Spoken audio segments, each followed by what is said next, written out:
It started that night, the one I thought would be just another company party. You know, the kind of event where you smile through small talk with colleagues, nibble on appetizers, and pretend to enjoy yourself while secretly counting down the minutes until you can go home and kick off your shoes. My wife Emily and I arrived fashionably late as usual.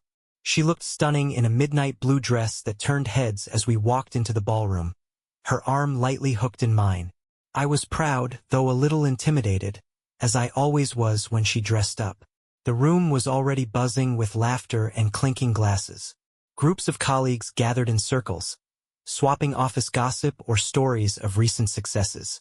Emily and I found our way to a quieter corner, chatting with a few other couples. The conversation was light, holiday plans, funny work stories, the usual stuff you say at these events when you don't really know each other outside the office. It was easy, comfortable, even fun in its own way. Then he showed up. I didn't notice him at first. I was focused on our conversation, trying to make an amusing point about office coffee being the real corporate MVP. But then Emily's laugh cut off, and I realized her gaze had shifted. That's when I saw him.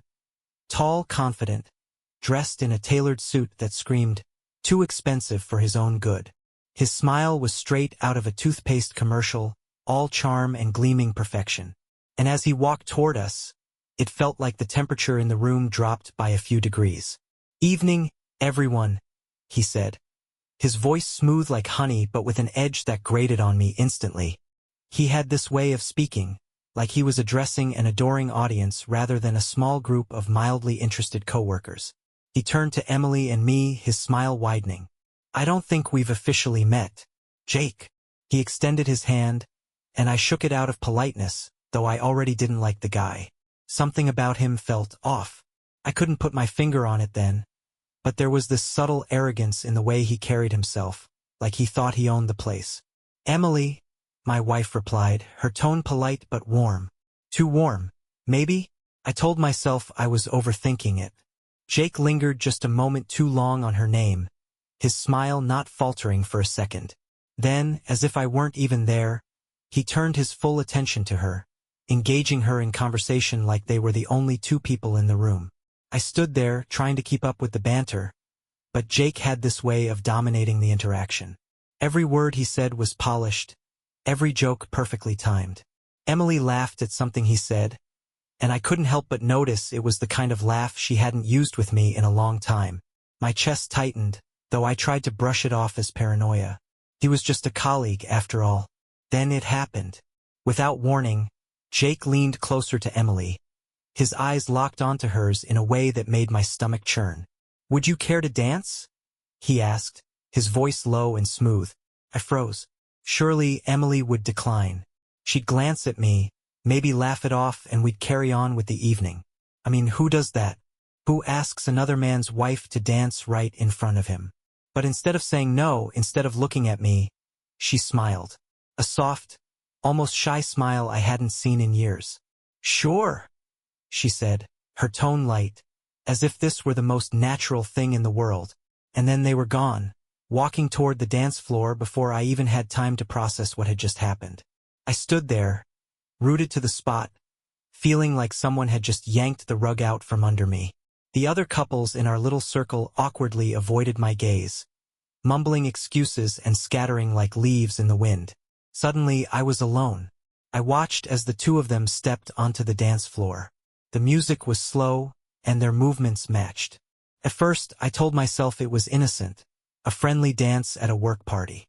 But the longer I watched, the harder it became to convince myself. Their bodies were too close, their smiles too intimate. Jake leaned in, whispering something in Emily's ear, and she laughed. A soft, genuine laugh that hit me like a punch to the gut. My mind raced with questions, but no answers came. By the time the song ended, I couldn't take it anymore. I grabbed my coat and left the party without a word. Emily didn't even notice. She came home hours later, her heels clicking on the hardwood floor as she walked through the door. I was sitting on the couch, pretending to scroll through my phone, though I hadn't actually read a single word. "You're still up?" she asked, surprised, as she set her clutch down on the table. "Yeah," I replied, my voice flat. "How was the party?" "It was fine," she said, kicking off her shoes. Tiring, though. I'm glad to be home. I wanted to ask. I wanted to demand an explanation for what I'd seen. But instead, I swallowed my words, nodded, and headed to bed without another glance. The next morning, I couldn't hold it in any longer. Over breakfast, I finally blurted out the question that had been eating away at me all night. Emily, about last night, why did you dance with Jake? She looked up from her coffee, her brow furrowing slightly. What do you mean? You know what I mean, I said, my voice sharper than I intended. He asked you to dance and you just went with him, right in front of me. Don't you think that was odd? Her expression shifted, confusion, then annoyance. It was just a dance, she said, waving a hand dismissively. He's a colleague. I didn't think it was a big deal. It didn't look like just a dance. I shot back, the words tumbling out before I could stop them. She sighed, setting her mug down with a clink. You're overreacting. Jake was just being polite, and I didn't want to make things awkward by saying no. Honestly, you're blowing this way out of proportion. Her tone was calm, almost patronizing, and it only made me angrier. I'm not overreacting, Emily. I saw how close you two were. The way you laughed at him. The way he looked at you. Oh, for heaven's sake, she interrupted, her voice rising. It was one dance at a work party. Stop making it into something it's not. But the way she avoided my gaze told me everything I needed to know. My suspicions became a reality a few weeks later. It was a quiet evening, the kind where you settle into the rhythm of domestic life, almost convincing yourself that things are normal. Emily was in the shower, humming a tune I vaguely recognized, and I was tidying up the kitchen after dinner. That's when I saw it, her phone, casually left on the counter. The screen lit up with a notification as I approached. A message. I froze. The sender's name was saved as just Jay, but I didn't need a detective to tell me who it was. My stomach tightened as I debated whether to open it. I wasn't the type to snoop, at least I never had been before, but the unease that had been gnawing at me for weeks demanded answers. My fingers moved before my mind could catch up. The message read, "You were incredible. Your lips taste sweeter than I ever imagined." My hands trembled, and it wasn't just from anger. It was the sheer audacity of it, the brazenness. My chest felt like it was caving in, like all the air had been sucked out of the room. I scrolled up, my heart pounding in my ears. The conversation was worse than I could have anticipated. Flirty exchanges, intimate details, plans to meet. Each word was a dagger. The shower stopped.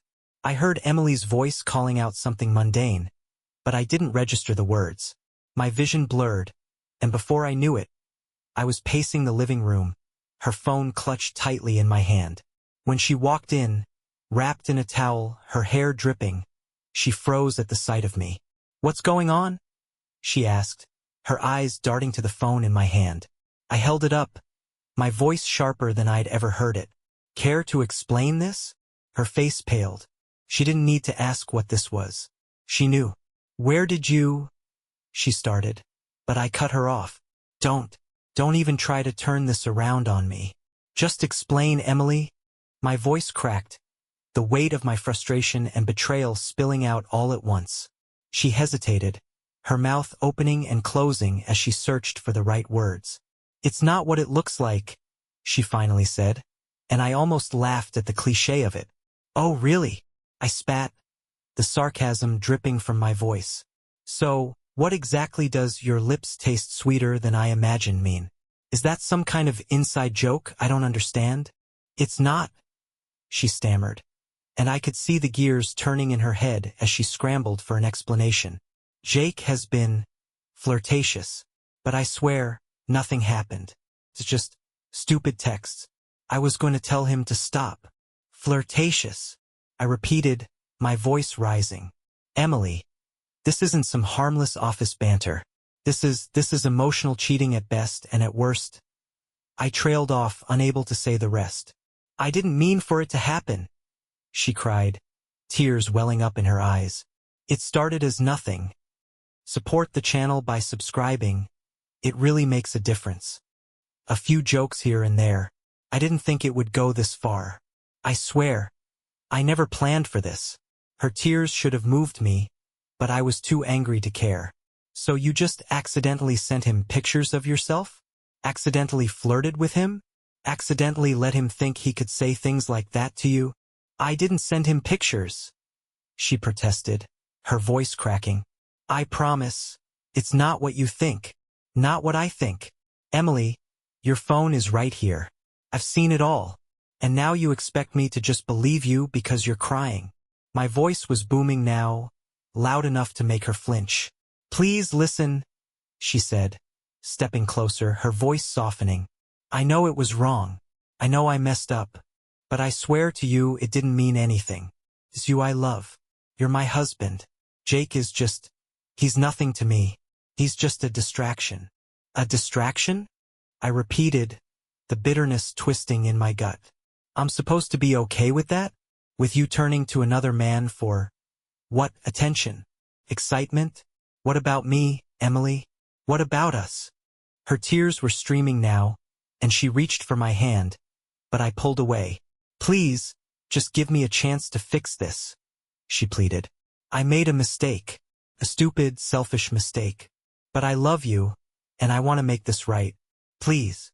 I stared at her, my emotions warring inside me. The anger, the heartbreak, the deep desire to walk out that door and never look back. It was all there. But there was also something else. A tiny, fragile thread of hope that maybe, just maybe, she meant what she said. That maybe this could be salvaged. Why should I believe you? I asked, my voice quieter now but no less strained. Because I'm telling you the truth, she said, her voice trembling.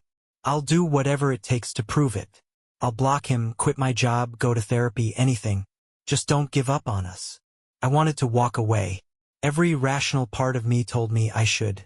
But in that moment I didn't. Maybe it was the years we'd spent together, the life we'd built. Maybe it was weakness. I don't know. But I nodded. Fine, I said, my voice barely audible. But don't think for a second that this is over. You've got a long way to go before I can trust you again. She nodded, her tears flowing freely now. Thank you, she whispered. But as I lay in bed that night, staring at the ceiling, I made a silent vow to myself. I wouldn't be fooled again. From that moment on, I'd be watching. Always. It was a colleague. One of those well-meaning types who seemed to know everything about everyone, who told me what I hadn't wanted to believe. We were chatting in the break room one morning, and somehow the topic of the office party came up. I was trying to steer the conversation toward safer ground when she said it, almost casually, like it was common knowledge. Oh, you know, Emily and Jake left together that night, right? They said they were going out to get some air. But no one saw them come back. Her words hit me like a punch to the gut. I kept my expression neutral, though my insides were in turmoil. Yeah, I think I remember something like that, I muttered, trying to sound nonchalant. Oh, you didn't know? She asked, clearly realizing she'd stepped into something awkward. I just assumed, people notice things. I'm sure it's nothing. But it wasn't nothing. I couldn't shake the image of them walking off together. Couldn't stop replaying that dance in my mind. The weight of her words clung to me all day, and by the time I got home, my thoughts were spiraling. I needed answers, no matter how much they might hurt. That night, after Emily had gone to bed, I did something I hadn't done in years. I scrolled through her social media accounts, digging for clues. Nothing stood out. Everything was as polished and picture-perfect as it had always been. But that only made me more suspicious. No one's life was this clean. The real breaking point came a week later. A friend, someone who had always been blunt, maybe to a fault, sat me down and told me what they'd heard. Not just rumors or whispers, but details. Emily and Jake had left the party, gotten into his car, and driven to a nearby hotel. They'd been seen laughing together in the lobby, oblivious to anyone who might recognize them. They didn't come back for hours, my friend said, their voice hesitant. I thought you should know. I didn't say much in return, just nodded stiffly and left. Inside, I was falling apart. It wasn't just the betrayal, it was the casual way everyone seemed to know about it, as if it were a foregone conclusion. as if I were the last to figure it out. That night, I sat Emily down in the living room. I couldn't keep it bottled up anymore. "Where were you after the office party?" I asked, my voice calm but tight. She looked up from her book, her expression confused. "What do you mean? I came home late, you know that." "I mean before you came home," I said, leaning forward. "After the dance." "Where did you go, Emily?" Her face faltered for just a second. So quick I almost missed it, but I knew her too well to let it slide. "I went outside for some air," she said carefully. "It was stuffy in there." "With Jake?" I pressed. Her lips parted, then closed again. She set the book aside, folding her hands in her lap. "Yes," she admitted. "We talked for a bit. That's all." "Don't lie to me, Emily," I said, my voice rising. "I know you left with him. I know you got in his car. And I know you went to a hotel." Her face went pale, her hands gripping the edge of the couch. For a long moment, she didn't say anything. Then, she exhaled shakily and said, "It wasn't what you think." "It wasn't what I think?" I shot back, my anger boiling over. "You think I'm stupid? I know what happens when two people disappear to a hotel for hours. Tell me the truth, Emily. For once, just tell me the truth." Her eyes filled with tears, and she looked away. "It was a mistake," she whispered. "It only happened once." The words hung in the air like a bomb waiting to go off. I stared at her, my mind racing, my chest tightening as though someone had wrapped a vice around it. "Why?" I finally asked. "Why would you do this to me? To us?" She wiped at her tears, her voice trembling. "I don't know," she said. "I was feeling lost, disconnected. It wasn't about you, it wasn't because of anything you did. I wasn't thinking. That's supposed to make it better?" I snapped, standing up and pacing the room. "You felt disconnected. So you decided to destroy everything we've built? Do you even understand what you've done?" "I do," she said, her voice breaking. "I know I've hurt you. I hate myself for it. But please, please don't throw everything away because of one mistake. I'll do anything to fix this." Her words should have meant something. They should have softened me, given me a reason to try. But all I felt was emptiness. "I don't know if I can do this anymore," I said finally, my voice barely above a whisper. "You can," she said, stepping closer. "Please, just give me one more chance. I'll prove to you that I'm still the person you fell in love with. That this doesn't define us." I stood there, torn between anger and heartbreak, between the urge to leave and the faint hope that she meant what she said. Against my better judgment, I nodded. "This is your last chance," I said, my voice cold. "Don't make me regret it." She nodded, tears streaming down her face, and I turned away, unable to look at her any longer. But even as I walked to the bedroom, my heart felt heavier than ever. The cracks in our marriage were too deep to ignore, and I couldn't shake the feeling that this wasn't the end of the story. For a brief moment, it felt like we had a chance. The week after our confrontation, Emily seemed determined to make things right. She became the woman I'd fallen in love with again, the attentive, warm, and caring partner I'd missed for so long. She cooked my favorite meals, asked about my day with genuine interest, and made an effort to be close, both emotionally and physically. It was as if she were trying to erase the damage she'd caused, brick by brick, rebuilding the foundation of our relationship. I wanted to believe her. I really did. But something inside me never fully settled. Despite her reassurances, I couldn't shake the memory of that night or the image of Jake's smug grin at the party. It haunted me in quiet moments, lurking at the edges of my thoughts. Still, I pushed it aside. She was trying, wasn't she? Shouldn't I do the same? For now, I convinced myself to hold on, to wait and see. Then came that day. It was a Tuesday, a dreary one at that. I'd woken up with a dull ache in my stomach that only got worse as the morning dragged on.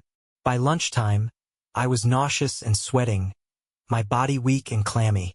My coworkers told me I looked pale and urged me to go home, and after trying to power through, I finally gave in.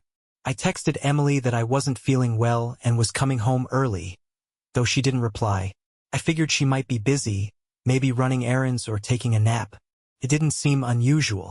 The drive home was a blur, my mind foggy from the fever creeping over me.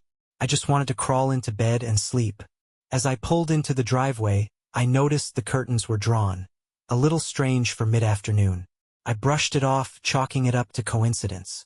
Unlocking the door, I stepped into the quiet house, the sound of the latch clicking echoing louder than usual.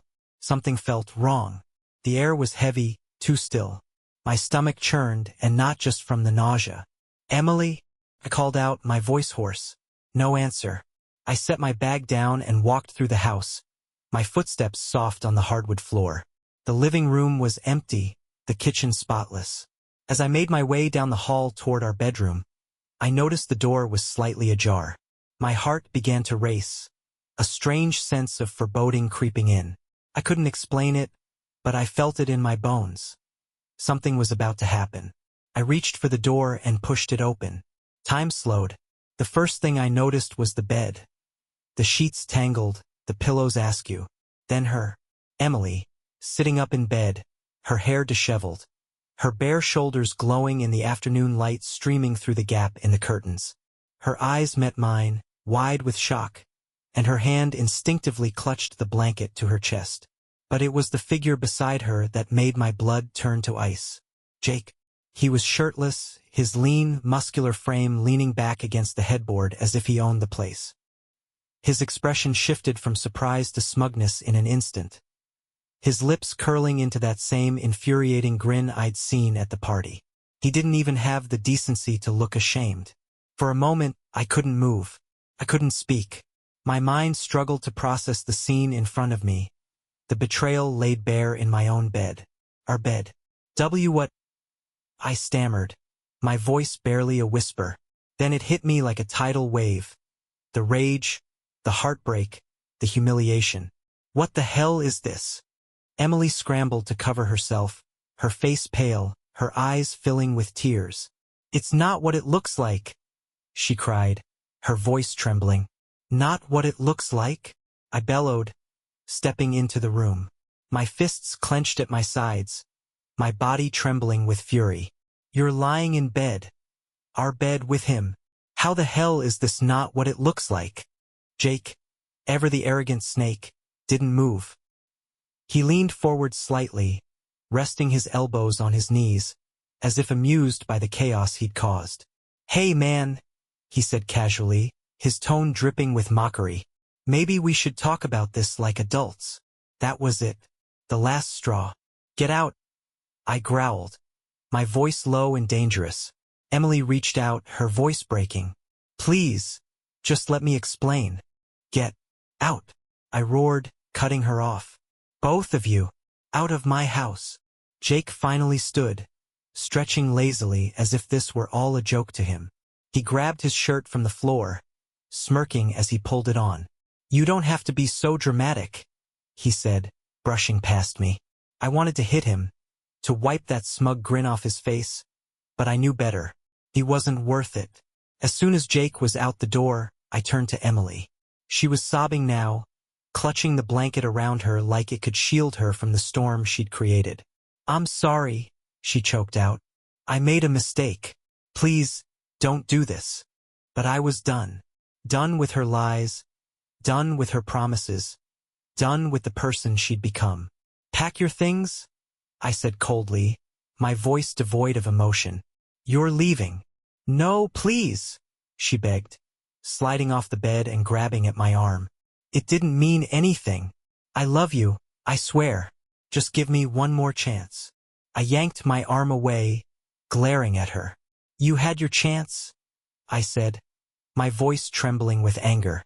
"You don't get another." The rest of the afternoon was a blur of shouting and tears as she begged for forgiveness, trying to justify the unjustifiable. But I didn't listen. I gathered her belongings, throwing them into bags and boxes, and dragged them to the front yard. By the time she finally left, her face streaked with tears, the sun was setting. I stood in the doorway, watching her drive away, my heart a hollow, aching shell of what it had once been. She had shattered me, but as the car disappeared down the street, I felt something else. Relief. It was over. The days after Emily left were quiet. Too quiet. The kind of silence that creeps into the corners of your mind, amplifying every thought, every memory. I spent the first few nights lying awake, staring at the ceiling, wondering how things had come to this. How the woman I had loved so deeply, the person I had built a life with, had betrayed me so completely. But as the days turned into weeks, the silence began to feel less suffocating. It became peaceful, even liberating. I didn't have to worry about the lies anymore. No more second-guessing her late nights or analyzing every glance at her phone. For the first time in months, maybe years, I felt free. Emily's life, on the other hand, fell apart almost as quickly as our marriage. Word of the affair spread through her office faster than wildfire. It turned out that Jake had a reputation, and I wasn't the first husband he'd crossed. The whispers, the judgmental glances, they all caught up with Emily. She quit her job a few weeks later, claiming she needed a fresh start, but I knew better. Jake didn't stick around, of course. Men like him rarely do. According to mutual acquaintances, he ended things with her within a month, moving on to someone else just as quickly as he had pursued her. She called me once, late at night, her voice slurred from what I could only assume was a bottle of cheap wine. "I made a mistake," she sobbed. "I ruined everything. I don't know what to do without you." I didn't say much. What was there to say? I'd already spent enough energy on her. Enough tears. Enough sleepless nights. "You'll figure it out," I said coldly before hanging up. That was the last time I heard her voice.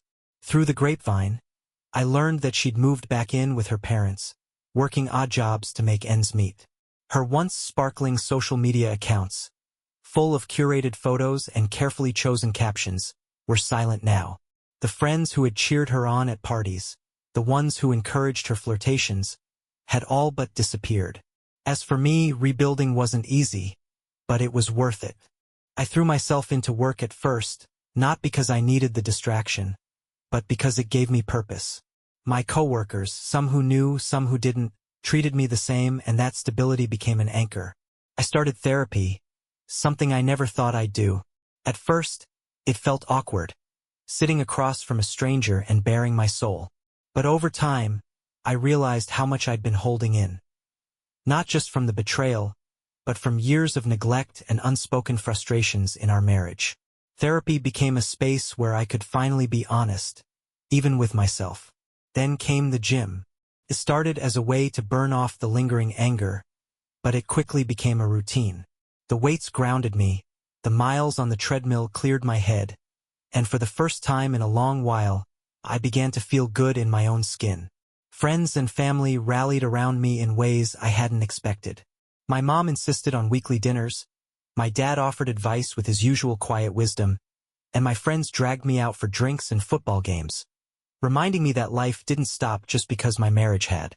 Eventually, I dipped my toes back into the dating pool. I was cautious, guarded even, but I refused to let Emily's betrayal define how I saw other people. I met someone, a woman named Claire, through a mutual friend. She was kind, funny, and refreshingly honest. We started as friends, grabbing coffee and sharing stories about our respective heartbreaks. But over time, it became something more. Claire wasn't perfect, but neither was I, and that was okay. She taught me that it was okay to let go, to trust again, even if it felt terrifying. Now, 2 years later, I look back on everything that happened with a strange sense of gratitude. Not for the pain or the betrayal, but for the clarity it brought me. Emily's choices shattered my world, but they also gave me the opportunity to rebuild it. Stronger, brighter, and more authentically me. As for Emily, I don't think about her much anymore. Occasionally, I hear snippets from old friends or see her name pop up in a tagged post, but it doesn't sting the way it used to. She's just a chapter in a book I've already finished. A lesson learned the hard way. Because here's the truth. Life goes on. Even when it feels like your world is crumbling, even when you're standing in the wreckage of something you thought would last forever, life keeps moving. And if you're brave enough to take that first step forward, you might just find that what's waiting for you on the other side is better than anything you left behind. Support the channel by subscribing.